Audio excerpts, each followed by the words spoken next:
back in New York then, I went to Manny's and bought the damn thing. Used it ever since. Really, my amps have thick dust on them, and I've got most of the things that are modeled in the pod.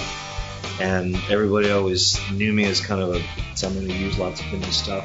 Asked me why, and how could you do that? Why aren't you using your 58 Deluxe? And I'm like, carry it in a bag, and it's way too convenient to resist. It really works.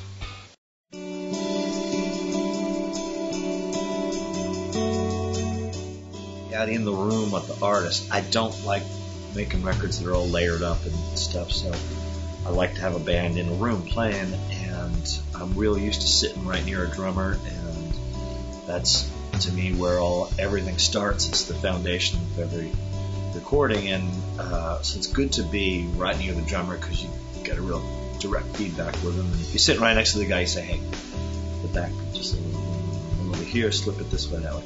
So the problem was I like to play acoustic guitar, especially on rhythm tracks, because it makes a band play a certain way. It's different than if you play the part on electric and say, hey everybody, this is going to be an acoustic, but just play it like it was everybody plays different. The second they hear an electric guitar, people play different, especially drummers.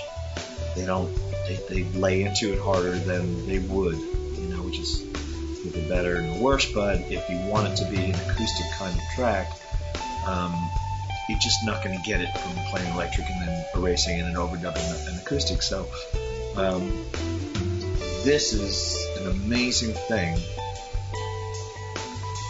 This thing is an amazing thing for making everybody in the band play kind of in a more delicate way, or more rhythmic if you're going for like a revved up kind of acoustic, Dave Matthews kind of deal. It just gets everybody in the mood, because what they're hearing, people respond to what they're hearing. Obviously, as musicians, that's the job. So if you're playing, especially if you're playing delicate stuff on acoustic, everybody all of a sudden the recording gets kind of a hush to it that is the rule that you're trying to put it in by playing acoustic in the first place. And if you've got this thing, I can be sitting a foot away from Jim Keltner, and we can still have that delicate, beautiful thing going on, and I don't have to worry about it bleeding onto drum microphones. I don't have to worry about drum microphones bleeding onto the acoustic guitar track. You still get some real great separation, but you've created the mood of an acoustic track, and I've never heard anything duplicated like that ever. And especially the capo stuff, I've used that on a bunch of tracks where it would be impossible on a real acoustic guitar, much less take some time. Forget about taking time; it's just flat out impossible. Tuning the whole guitar down a fifth makes for some really interesting, nice combinations. With all the tunable aspects of it and the way you can treat it later on, it becomes like a different thing. Like on this track, on this Bernard Fowler record that I was producing, there's two different kinds of 12 strings in there, so I recorded the two different kinds of 12 strings. And then there's a mandola, and the three of them together don't sound like anything else in the world.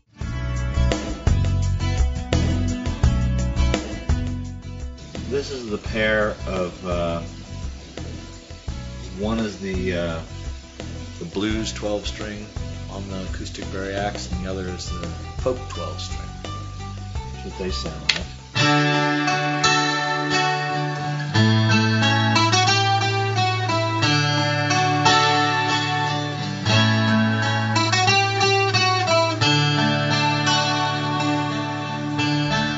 And here is the mandola sound.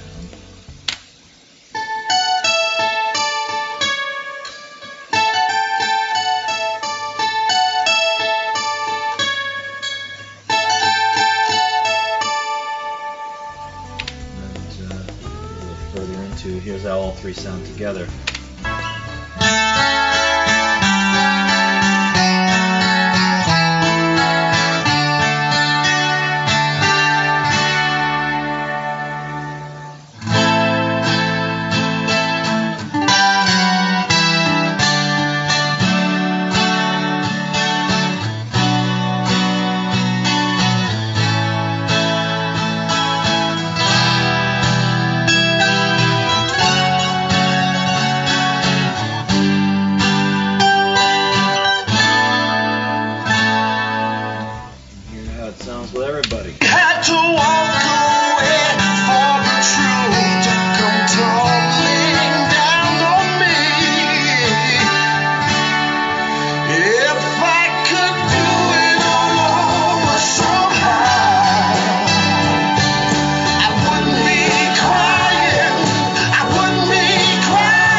sits real nice in the track, you know, and it's hard to get acoustic guitars to sound that in your face,